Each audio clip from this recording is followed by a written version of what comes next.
Kwa hiyo ni makosa. Narudi sasa kwenye maudhui, nimefupisha sana na mambo mengi nimeyaacha. Ni makosa kulizungumzia suala la Masjid al-Aqsa kwa mtazamo wa Uarabu.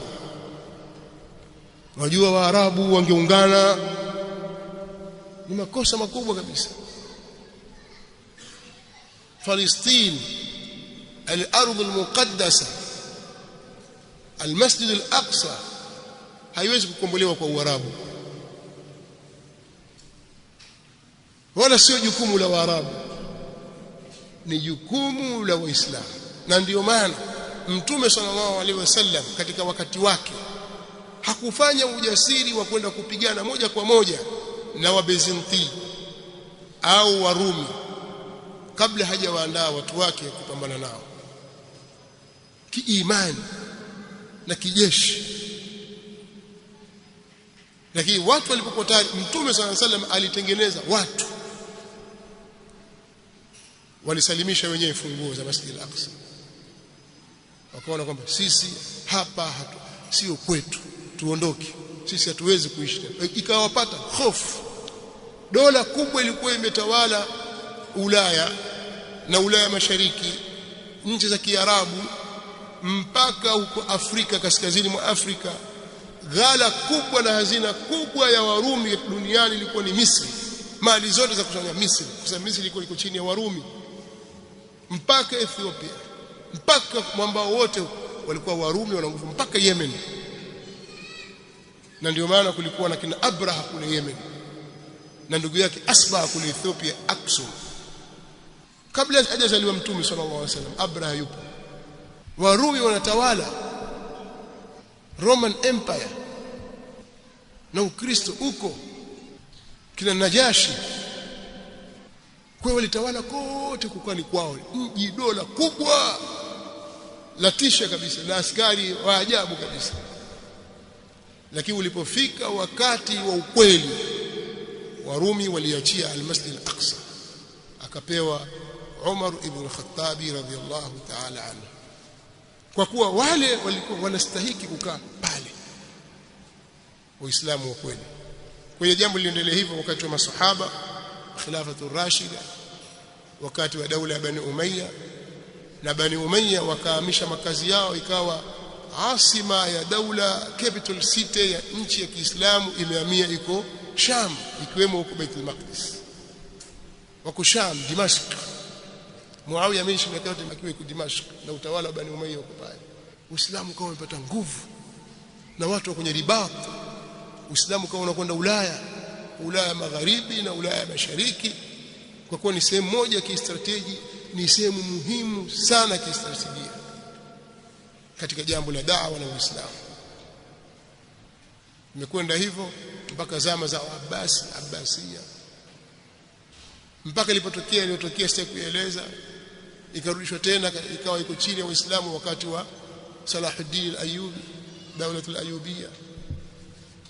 Sasa mkakati wa kuwasimika Wazayuni pale ambao ndio walowezi katika nchi ile ukafanywa katika mwanzo wa karne ya 19 au mwishoni mwa karne ya 19 kuja karne ya 20, mpaka ilipofika Mei 1948 Mayahudi wakatangaza dola yao. Waliletwa kinguvu nguvu bwana, wakawekwa pale, wakatangaza dola yao kwamba ni dola yao na wao ndio wenyewe pale. Baada ya dakika 11 tu kwa tangazo lile, kutangazwa dola ya Mayahudi, dakika 11 tu Amerika akakiri kwamba akatambua uwepo wa dola ya Israeli.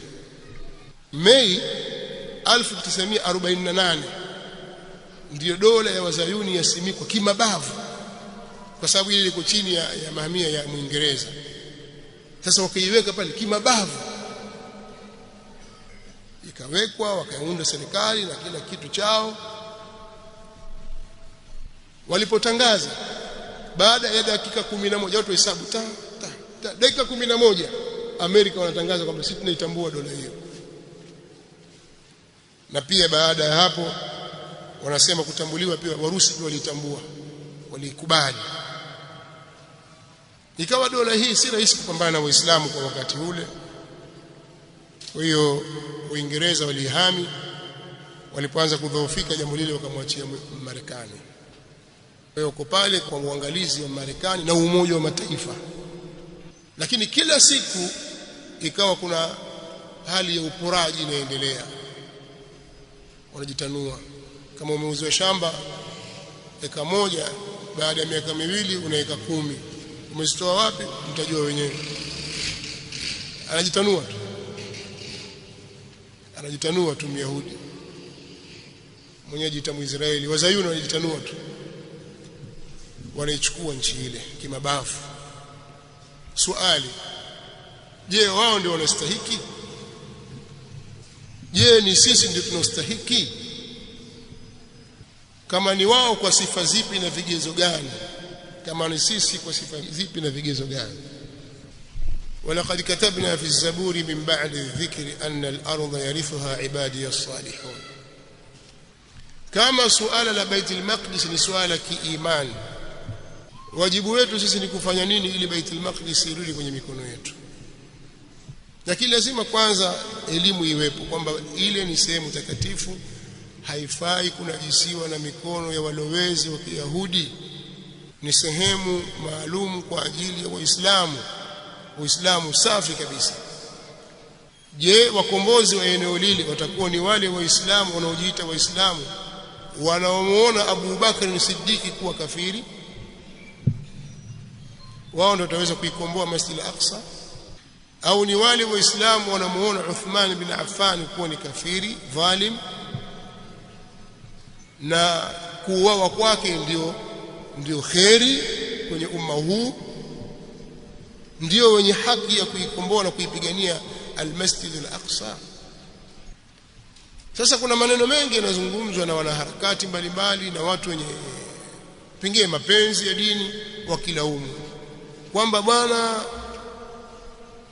Mayahudi wamefanikiwa. Wamefanikiwa vipi? Wamefanikiwa kuitawala al-Aqsa pale kwa sababu wameweza kuwatawanya, kuwagawa Waislamu. Farriq tasud, divide and rule. Hiyo gawa utawale. Sasa wamefanikiwa kuwagawa Waislamu, wakaweka vikundi. Badala ya kupambana na mzayuni wakawa wanapambana wenyewe. Huu Shia, huu Sunni, Waislamu bwana tumefeli hapo bwana. Hizi ni lugha zipo mtaani, zipo kwenye mimbar, zikionyesha lawama kwa Waislamu kuwa kadhia hii wanafeli kwenye kadhia hii kwa sababu ya migawanyiko. Sawa, tutaangazia hilo kesho inshallah kwenye darasa letu, lakini nalitanguliza kabisa. Lawama zipo. Je, ni kweli kilichofanya sisi tufeli ni hilo? Natija yake ni kwamba tusiangalie hayo ya kwamba huyu si Mshia, yule si Msuni. Tusiangalie hayo.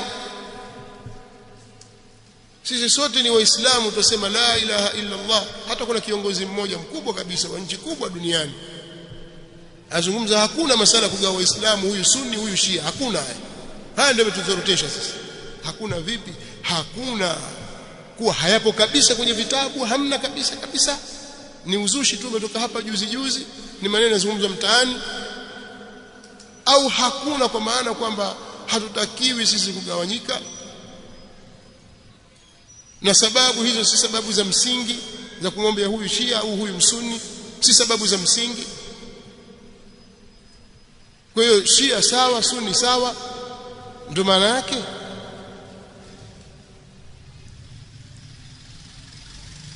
Sasa kuna kauli hizi zinazungumzwa kwamba lawama kubwa kabisa imesimamishwa hapo.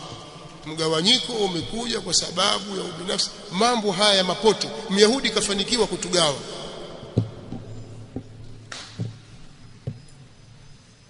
Kikawaida Waislamu waliosimama msimamo sawa wa dini wakiingia kwenye mizozo isiyokuwa na misingi, watapatwa na udhaifu. wa atii'u Allah wa atii'u ar-rasula wala tanaza'u fatafshalu wa tadhhaba rihukum. Mtiini Allah na mtiini mtume sallallahu alaihi wasallam, msizozane, mtafeli, mtashindwa, nguvu zenu zitaondoka. Lakini kwanza mtiini Allah na mtiini mtume sallallahu alaihi wasallam. Usianze iko wala tanaza'u fatafshalu kenda mbele, anza huko atii'u Allah wa atii'u ar-rasul. Mwanzo aya imeanza huku. Mizozo mingi inakuja kwa sababu ya watu kuacha kumtii Allah na mtume wake. Sasa usitaki kusawazisha. Panapotokea mzozo baina ya anayemtii Allah na mtume wake na yule asiyemtii Allah na mtume wake, wakizozana useme anaje kuzozana bwana, wala tanaza'u fatafshal. Je, taa ya Allah na mtume wake iko? Sababu ya mzozo wao ni nini? Tumesoma sisi hadithi nyingi zinazoonyesha udhaifu na madhila yatakayowasibu waislamu na sababu zake. Je, sababu hizo zipo? Kama zipo tumeweza kuziondoa?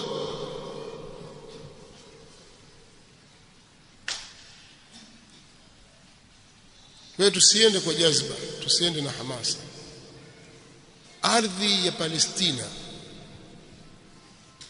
bilkhusus Al-Masjid Al-Aqsa, pale ni mahali patakatifu, ni milki ya Waislamu walio safi kabisa. Na ardhi ile hata kama imeporwa, msikiti umefungwa, itarudi kwenye mikono ya Waislamu iko siku moja, wale Waislamu wa kweli kabisa. Lakini lazima tulijue hili kwamba ile ni mali yetu sisi Waislamu, si mali ya Waarabu. Wale Waarabu mpaka wewe Waislamu kweli ni yao kweli.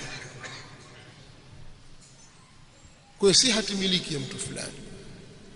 Alafu wewe ulishahama, umeondoka hapa kwenu maelfu na mamia ya miaka, ukahamia sehemu nyingine, ukatafuta makazi mengine, wakaja watu wengine wakaishi, wakaimarisha kwa miaka mingi, tujalie hawakuwepo. Leo wataka kurudi pale. Mimi naijua historia ya makabila na miguro yao, kwamba taifa fulani asili yao ilikuwa mahali fulani, likahamia mahali fulani, baada ya vita wale wenyeji wakaondoka au wakasogea sehemu nyingine, ili likakaa hapa.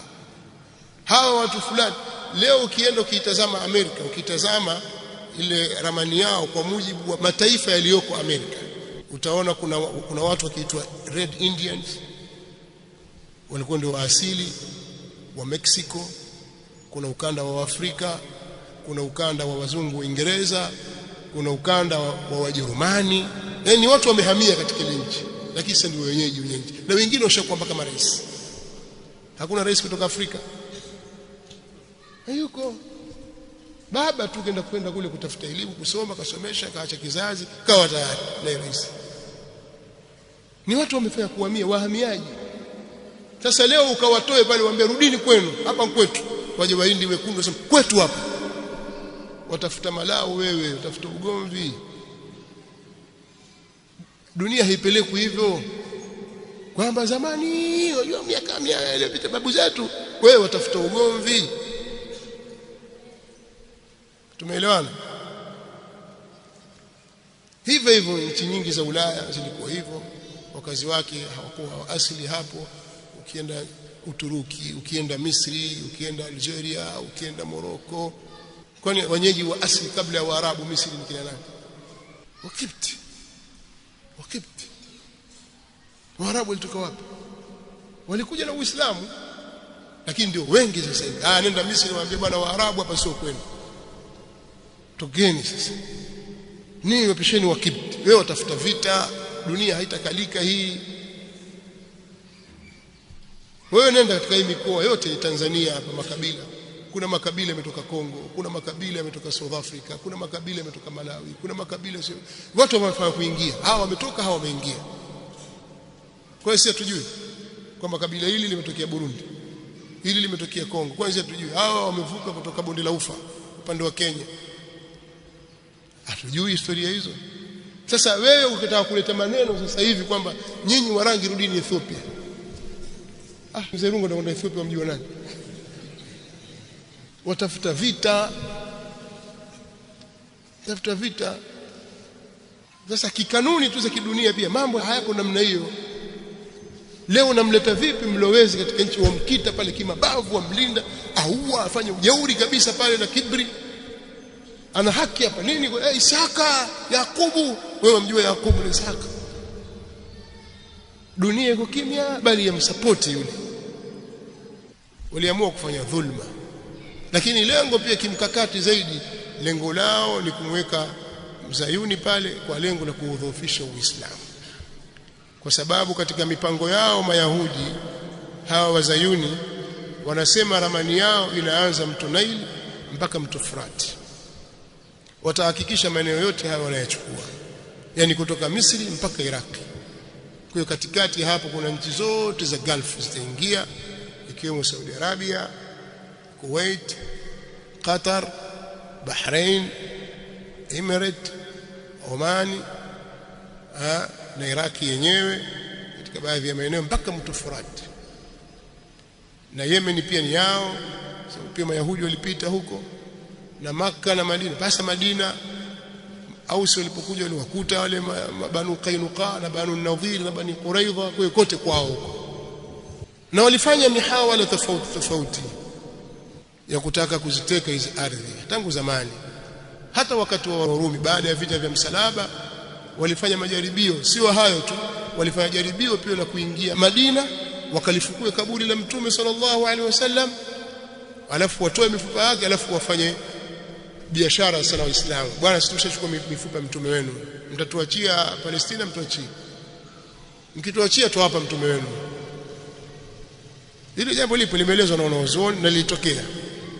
Wale majasusi wale walikamatwa pale Madina katika Banu al-Asfar, wanazungumza Kituruki na wanazungumza Kiarabu vizuri, walitumwa pale. Kwa hiyo kuna mbinu nyingi za Waislamu za kutaka kuwarudisha nyuma Uislamu katika dini yao.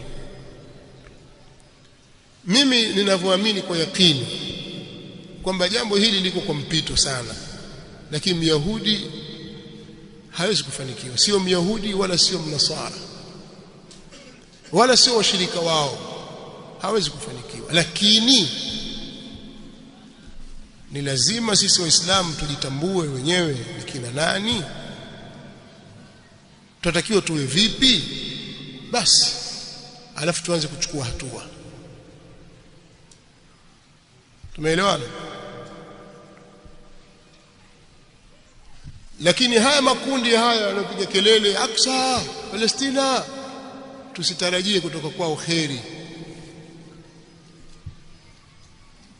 Nitaeleza kesho inshallah hayo kwa nini mimi nasema hivyo.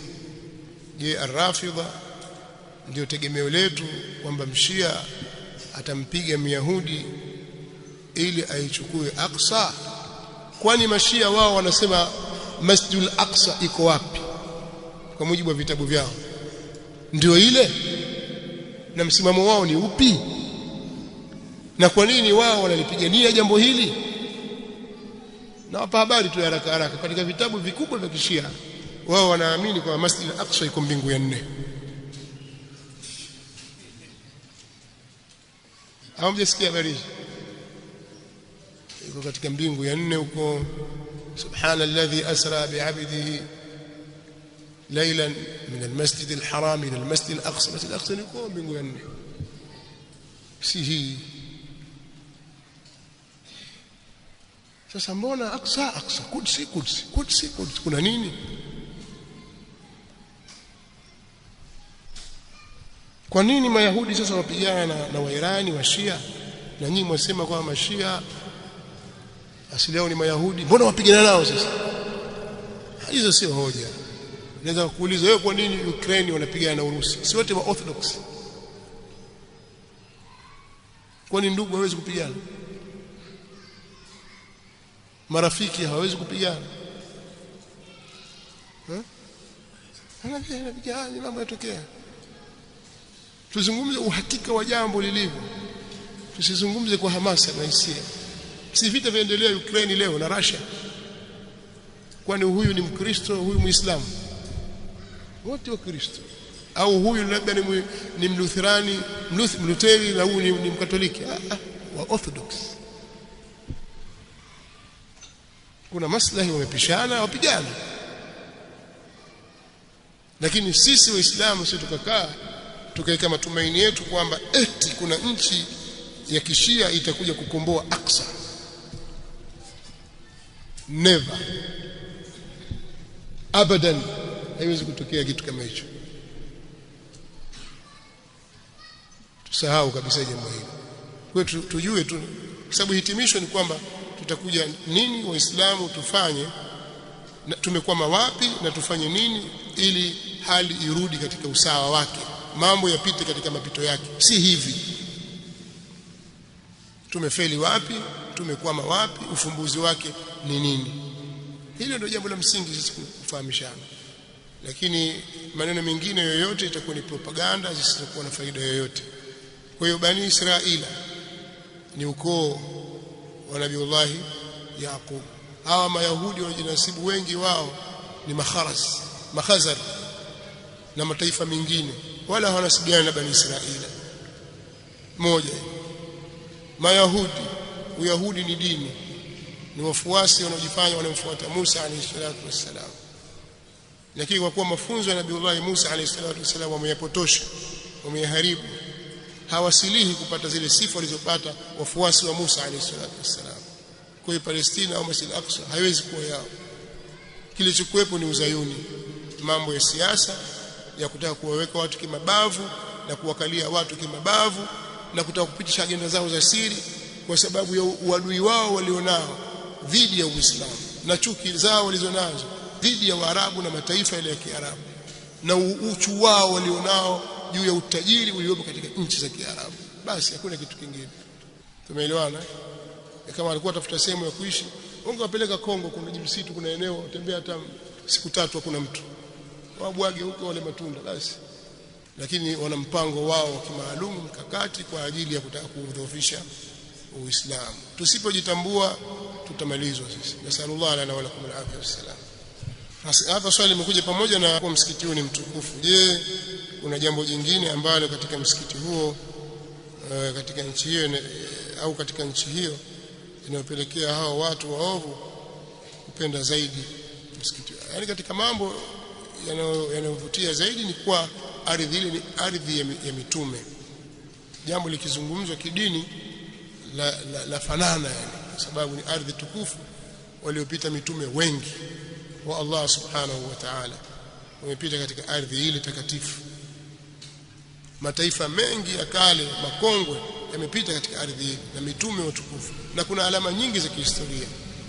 Kwa hiyo ukitaka kulipeleka jambo la kidini lifanane na dini kama vile wanaofanya wao, basi mahali panapolita sura ya uhalisia zaidi ni pale, kuliko wangesema wao ni taifa la Allah teule alafu kaenda kamwagwa Angola huko. Haifanani. Huko kuna nabii Angola huko, nabii nani wewe? Haikuwa fanani. Sawa? Kwa pale wakaundwa watu mataifa mbalimbali, wakawekwa watu mseto kwa agenda maalum.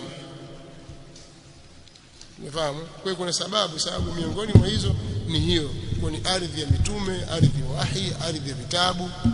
Naam.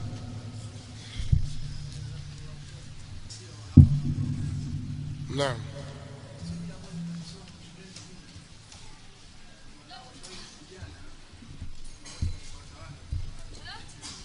Adolf Hitler.